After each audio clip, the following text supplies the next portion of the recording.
Is it just our imagination, or is there a shift going on right now in the relative balance between labor and management? I think there really is a shift going on, and it's a function of labor having a bit more power right now. The labor market's tight, and so that always gives labor unions more power. But I also think there's something within the labor movement. There's been more organizing, more activism towards strikes.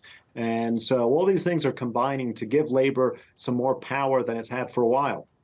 So you pointed out that the labor market has been tight. We are starting to get a little bit of indication. Maybe there's some loosening. The JOLTS numbers this week were a little bit looser than expected. Sooner or later, the labor market will adjust itself, I assume. And so the question is, what will be left, if anything, of this shift at that point? Or is this just a relatively short cycle? We always see the ups and downs of the labor market. There is a cyclicality to it over time, and that affects labor's bargaining power. But I do think there could be some lasting effects of this period. Labor is catching up after having fallen behind for a period. So I think they are looking to use the power they have right now to lock in some gains, to really catch up to where they fell behind for quite a while, particularly on issues like wages. Well, I was going to ask exactly about that. What are the big issues, if there are big issues, that cut across some of these industries? We have seen the UPS situation with UAW. We've got the DGA as well as SAG-AFTRA. Are there common factors across all, or are they pretty much idiosyncratic? So certainly the wages issue does cut across the basic economic issues. And that's sort of a return to something that we saw a lot farther in the past.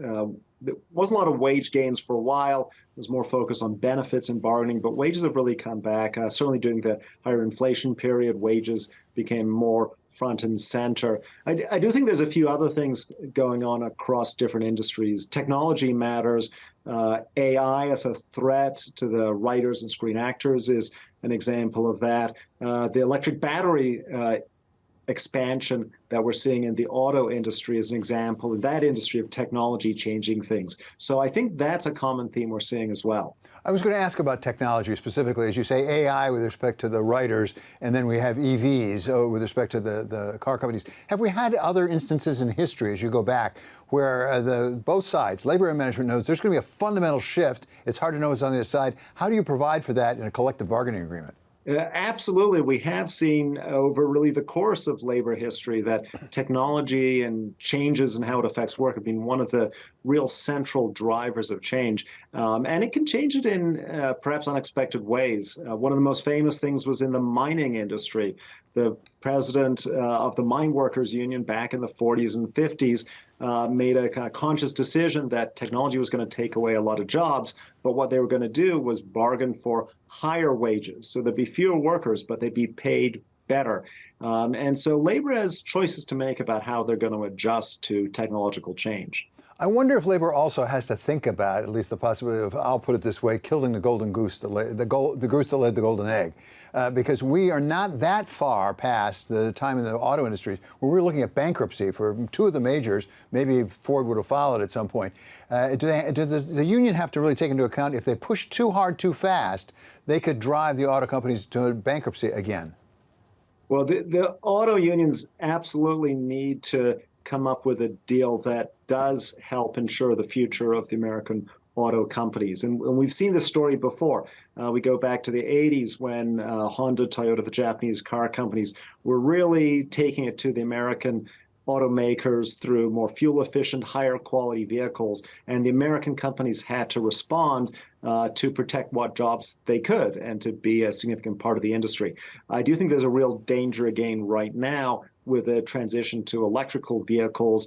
The American unionized automakers need to make sure that they're in a position where they can be on the forefront of this. The UAW wants to be part of it. They want their members to be making those cars, making those batteries, but they have to come up with a deal that lets them both work together on this. We've seen a long-term trend away from organized labor, specifically in the private sector.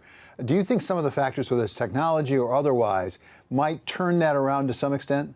I think there's a possibility. I think it's definitely not determined that we'll see a turnaround, but there is a possibility. The thing that jumps out to me is that there's been a shift in attitudes around unions. more favorable views of unions, particularly amongst younger workers. There was a recent poll showing over 80% of them have favorable views of unions. And I think that's being reflected in things like organizing we're seeing at Starbucks. That is a representation of a shift in attitudes of younger workers that could have a long-lasting impact. And finally, I wonder about the role, if there is one, of the government. We've heard repeatedly from President Biden that he wants to be known as the most pro-union president in American history. And we'll see whether he goes down that way or not. But in taking that position, could that, to some extent, make it more difficult to come to terms, because he's really getting the hopes of, for example, the UAW up? I mean, I think he certainly is getting the hopes up.